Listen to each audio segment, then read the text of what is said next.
안녕하세요. 10분 동안 10분 즐기는 딥러닝의 에디입니다. 오늘 이 시간에는 RCNN이라고 하는 신경망에 대해서 알아보는 시간을 가지도록 하겠습니다.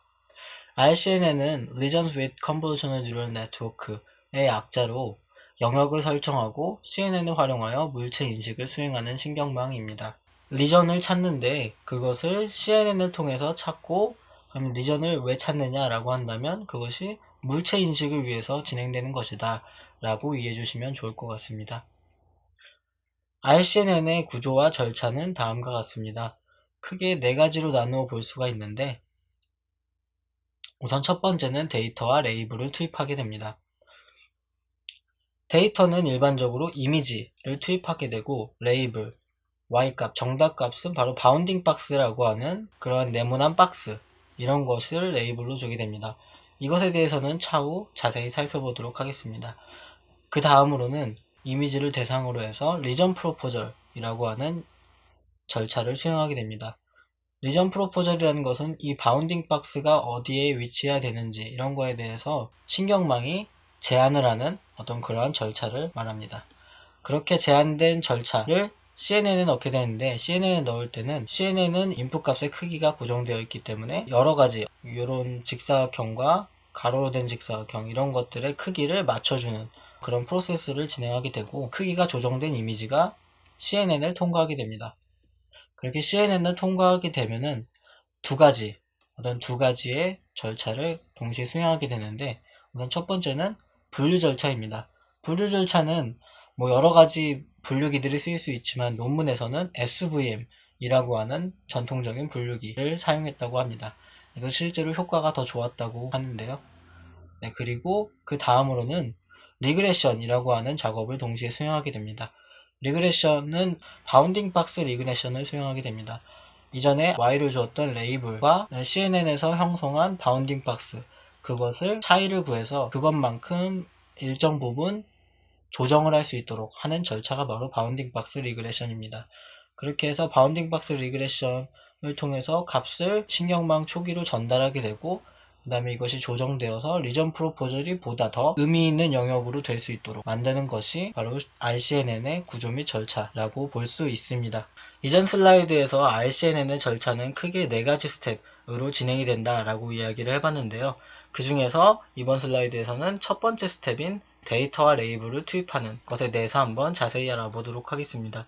일반적으로 물체 인식, 오브젝트 디텍션에서의 데이터와 레이블은 다음과 같습니다. 데이터는 일반적으로 이미지가 많이 투입이 되고요. 레이블은 정답 테두리 상자, 정답 바운딩 박스라고 하는 것이 투입이 됩니다. 옆에 그림을 보시면은 여기 빨간색 사각형과 초록색 사각형들이 있는데요. 이것들이 바로 바운딩 박스라는 것입니다. 그래서 사실 RNN은 이 바운딩 박스를 신경망이 이렇게 잘 정리할 수 있도록 학습하는 것을 배우는 신경망인데요. 이러한 테두리 상자, 바운딩 박스의 학습 과정을 간단하게 미리 한번 살펴보면 다음과 같습니다. 우선 선택적 탐색이라고 하는 셀렉티브 서치를 통해서 임의의 바운딩 박스를 설정하게 됩니다. 예를 들어 사람을 예로 든다라고 한다면 이렇게 임의의 바운딩 박스, 지금 제가 빨간색으로 표시한 임의의 바운딩 박스를 설정을 합니다. 그리고 임의의 바운딩 박스와 사전에 준비한 이 초록색 바운딩 박스, 이 초록색 바운딩 박스의 IOU를 계산을 하게 됩니다. IOU라는 것은 인터섹션 오브 유니온으로서 영역의 합집합 분의 영역의 교집합이라고 보시면 될 것 같습니다. 그래서 이 값이 특정 값 이상이 되도록, 논문에서는 0.5라고 설정을 해놨는데요. 이 값이 이상이 되도록 임의 영역을 조정하고, 이 이하가 되면은 리그레션 이라고 하는 절차를 수행할 때 값을 전달하지 않는 절차를 수행하게 됩니다. 그 다음으로 영역 제한, 리전 프로포절이라고 하는 절차를 거치게 됩니다. RCN에서의 리전 프로포절은 선택적 탐색이라고 하는 셀렉티브 서치 절차를 거치게 됩니다. 셀렉티브 서치라는 것은 전부를 탐색하는 완전 탐색과는 달리 특정 기준에 따라 탐색을 실시하는 것으로서, 여기 RCN에서는 버텀업 방식의 탐색 방법인 계층적 그룹 알고리즘을 사용하고 있습니다. 그래서 RCN에서의 셀렉티브 서치 절차를 살펴보면 다음과 같습니다. 우선 크게 세 단계로 나눌 수가 있는데요. 우선 첫 번째로 작은 크기의 초기 영역을 설정하게 됩니다. 이미지가 이렇게 있다라고 한다면 처음에 굉장히 작은 영역들, 이런 작은 초기 영역들을 설정을 하게 되고, 그 다음으로 작은 영역을 큰 영역으로 병합을 하게 됩니다.